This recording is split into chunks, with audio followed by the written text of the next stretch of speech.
Jamaah, oh jamaah. Alhamdulillah. Alhamdulillahirrabbilalamin, kita masih di Islam itu indah, pembahasannya juga bagus mengenai wanita. Temanya, jangan remehkan wanita. Wah, kita belajar ya biar kita tidak meremehkan wanita nih. Karena pernah dengar dong pasti ya keberhasilan suami karena ada seorang istri belakangnya. Atau di sampingnya mungkin. Nah, kalau misalnya seperti itu, biasanya ada yang bilang bisa berhasil karena doa istri itu lebih cepat kabul daripada laki-laki. Emang bener kayak gitu Ustazah Nada? Iya. Perempuan lebih cepat dikabulkan gitu? Kenapa? Aku kayak gak terima gitu. Mohon penjelasannya Ustazah Nada. Baik, terima kasih Mas Soni dan Ustaz Syam, Ustaz Maulana. Bismillahirrahmanirrahim. Alhamdulillah wassalatu wassalamu ala rasulillah. Kenapa ya kaum wanita itu doanya lebih mudah diijabah? Sesungguhnya yang pertama bahwasannya kita di sisi Allah dan kita di hadapan Allah itu semua sama, laki-laki dan perempuan. Inna akramakum indallahi atqakum. Sesungguhnya kita di sisi Allah itu semua sama. Yang membedakan adalah bagaimana ketakwaan kita kepada Allah Subhanahu wa taala. Itu yang pertama. Jadi yang sangat mendasar bahwasannya ayo laki dan perempuan kita sama-sama mengejar ridha Allah.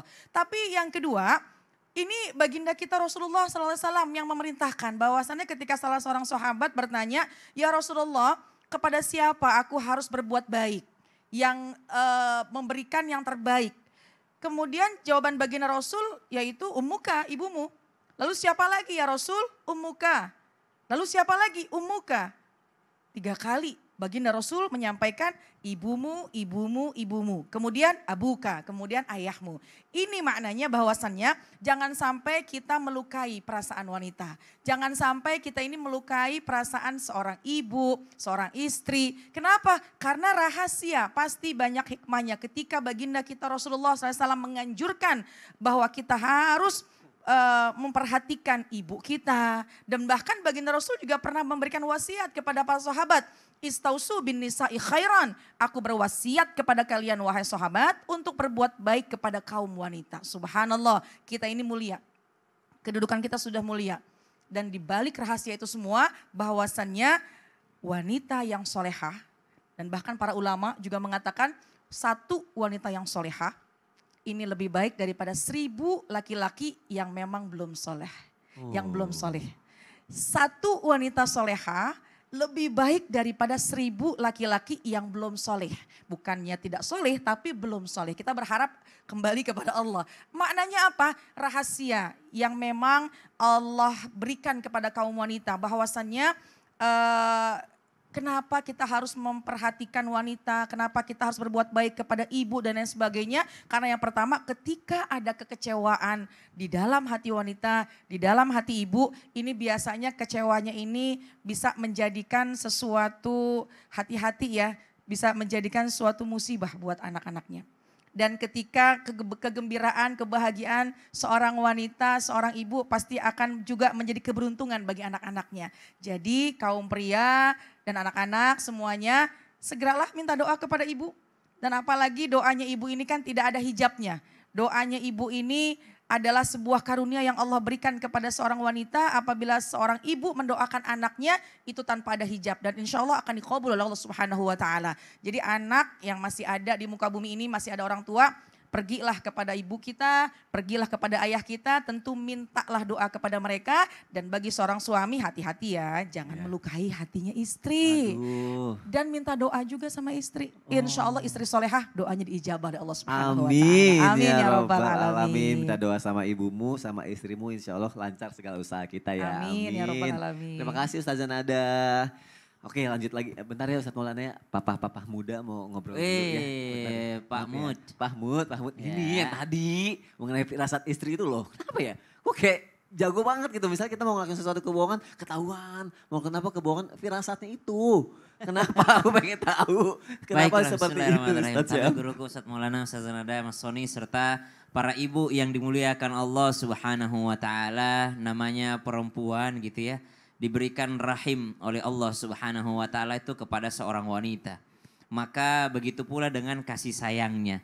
Orang tidak bisa menggambarkan betapa luasnya kasih sayangnya kalau tanpa perhatian. Jadi bukti daripada cinta dan kasih sayangnya itu dengan perhatiannya. Saking perhatiannya, mimik wajah kita saja itu diperhatikan. Saking diperhatikannya mimik wajah kita, dia tahu mana yang jujur, mana yang bohong. Aduh. Saking perhatian detailnya tuh seorang wanita. Maka guru kita, ya Dr. Aisyah Dahlan juga pernah menjelaskan bahwa memang wanita itu memang lebih cenderung menggunakan perasaannya. Cuman kami ingin mengingatkan kepada seluruh wanita yang ada di sini menyaksikan Islam itu indah, bahwasanya selalulah atau pandai-pandailah untuk memperhatikan mana perasaan, mana prasangka. Mana firasat, mana prasangka. Karena jangan sampai dianggap bahwa firasat saya benar kok. Ini perasaan saya benar, pasti kamu lagi bohong. Padahal suaminya sedang jujur. Padahal anaknya sedang jujur. Namanya prasangka, namanya baru menduga. Utamakan atau dahulukan yang namanya praduga tak bersalah. Bukan praduga bersalah yang duluan, tapi praduga tak bersalah. Allah katakan dalam Al-Quran, ba'da naqul a'udzubillahi minasyaitonirrajim. Wahai orang-orang yang beriman, jauhilah yang namanya adh-dhann. Inna ba'dadh-dhanni ithmu wa la tajassasu wa la yaghtab ba'dukum ba'dha. أيحب أحدكم أن يأكل لحم أخيه ميتا فكرهتموه.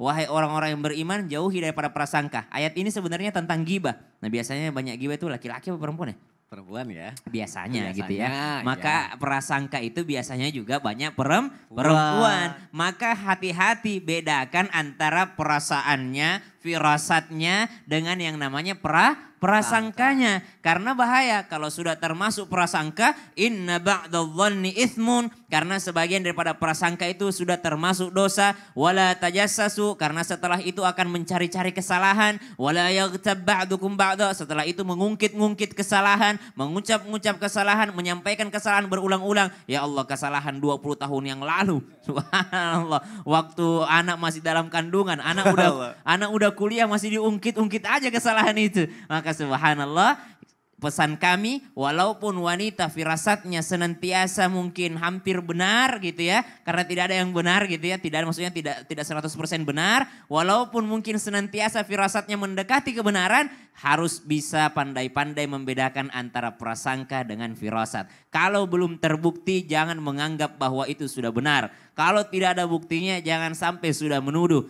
Tiba-tiba subuh-subuh ngambek. Kenapa? Ini kenapa ya? Apa gara-gara saya lupa kunut subuh apa gimana gitu ya. Ternyata mimpi suaminya nikah lagi. Padahal dari mimpi doang, subhanallah. Maka tolong dibedakan antara perasaannya, firasatnya dengan prasangka. Wallahu ta'ala. Masya Allah. Oke, berarti ditekankan lagi ya. Oke, wanita cuma punya feeling yang kuat, tapi harus bisa membedakan antara feeling atau itu prasangka buruk. Jangan akhirnya karena berantem prasangka buruk jadinya prasasti. Karena perpisahan yang akhirnya cuma untuk dikenang doang. Apa itu prasasti? Ya itulah. Kenang-kenangan. Kenang-kenangan, gitu. kasihan ya karena prasangka buruknya ya. Di sini se-Indonesia saya doang yang paham. Iya, terima kasih ya Ustadz Syam ya. Sama-sama. Senang deh ada Ustadz Syam. Baik jamaah, kita lanjutkan lagi. Ustadz Maulana izin ya. Aku mau baca ini pertanyaan yang sudah masuk ke media sosial Islam itu indah. Yuk kita masuk ke segmen Tanya Dong Ustadz. Kami semua tanya dong Ustadz. Jamaah, ada pertanyaan nih dari @Henny Mamah. Pak Ustadz mau tanya gimana nyadarin suami biar gak pelit sama keluarga. Katanya istri udah bisa nyari duit sendiri. Ini itu kan kewajiban suami. Kadang istri sering pusing sendiri mikirin keuangan keluarga. Padahal udah sering diingetin sama anak yang lagi pesantren juga gak dianggap. Kayak masuk kuping kanan, keluar kuping kiri. Terus kalau sholat sering diingetin gak dari kesadaran sendiri. Kalau udah tidur suruh sholat sering marah. Gimana ya biar suami dapat hidayah? Nah akan dijawab melalui tausiah ya oleh guru kita Ustadz Maulana. Baik, makasih Allah tabarakallah. Izin Ustaz Sam dan Ustaz Nada. Masya Allah tabarakallah buat semuanya. Kepada semua jamaah utamanya nanya tadi. Luar biasa pertanyaannya menggugah hati kita untuk menyadarkan. Bahwa sebenarnya gini. Hidayah itu datangnya dari Allah. Bukan dari manusia. Tapi manusia tidak ada salahnya berusaha. Untuk menyadarkan, mengingatkan, menasihati. Nah, tuh. Dari sinilah kita bisa belajar. Bahwa Masya Allah tabarakallah. Sekelas Rasulullah sallallahu alaihi wasallam yang mulia sendiri. Tidak bisa mengislamkan pamannya Abu Lahab. Jadi mohon maaf. Tapi dalam hal ini Masya Allah sekelas Nabi Nuh saja Masya Allah istrinya. Gimana kabar anaknya? Sekelas Nabi Lut sendiri istrinya gimana? Nah dalam hal ini maka jangan pernah berhenti untuk ingatkan akan tanggung jawabnya.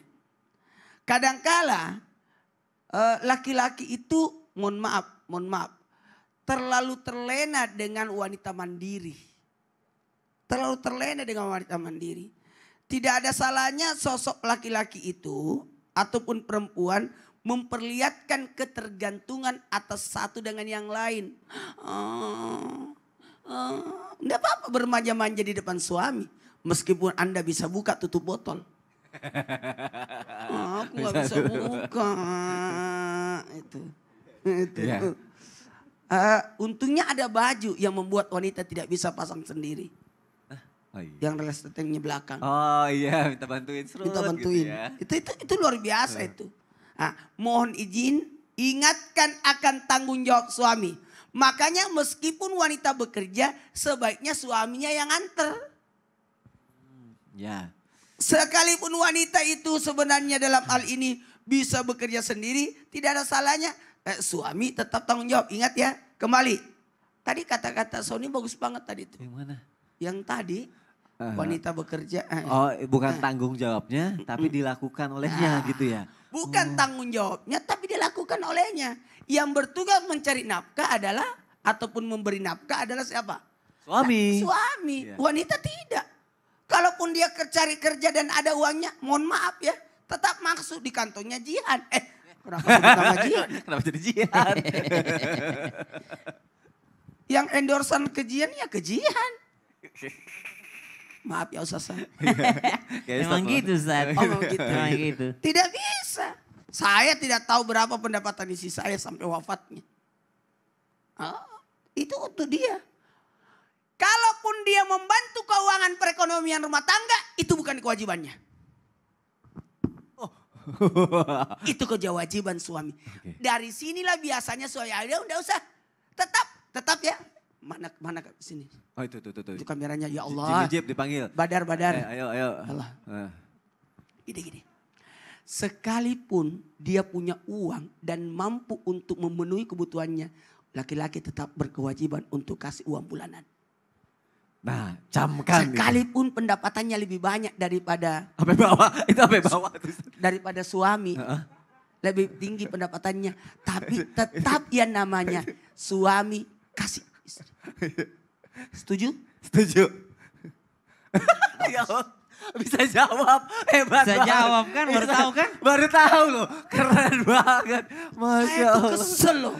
Ada laki-laki tidak mau kasih uang bulanan istrinya. Nggak kasih nafkah karena tahu istrinya udah ada pernah. Nggak ada urusan. Bayar listrik. Iya, tetap suami. Ya. Bayar gaji karyawan. Tetap suami. Iya. ART siapa yang bayar? Suami. Listrik. Suami. Uang sekolah anak. Suami deh pokoknya. Ya Allah, Masya Allah hari ini kita belajar. Tapi istriku tidak minta uang bulanan. Terus dia minta apa? Karena dia belanjanya harian. Wah, lebih boros lagi ya. Lebih boros. Kita yang belanja harian, uang harian. Uang harian berarti ya Allah. Masya Allah seru banget ya jamaahnya kalau lagi bahas masalah wanita ya. Duh begitu banyak keutamaan dan kemuliaan wanita loh. Tapi aku baca wanita mulia. Tapi kenapa di neraka lebih banyak wanita katanya? Gimana ya? Jadi Ustadz ini ngeri-ngeri sedap. ngeri-ngeri sedap. Sebenarnya pas di data pada saat itu memang wanita di neraka lebih banyak. Iya. Waktu Nabi lagi tur ke neraka. Tapi sampai akhir zaman memang lebih banyak. Karena? Ada alasan yang membuat wanita itu lebih banyak di neraka. Apa alasannya? Dan alasannya ini sangat mengerikan sekali. Kenapa? Jadi daripada kita semakin dalam pembicaranya, Iya. lebih baik kita iklan dulu setelah yang satu ini. Tetap di Islam itu ada jamaah, oh jamaah, alhamdulillah. Udah eye contact padahal tadi itu. Subhanallah.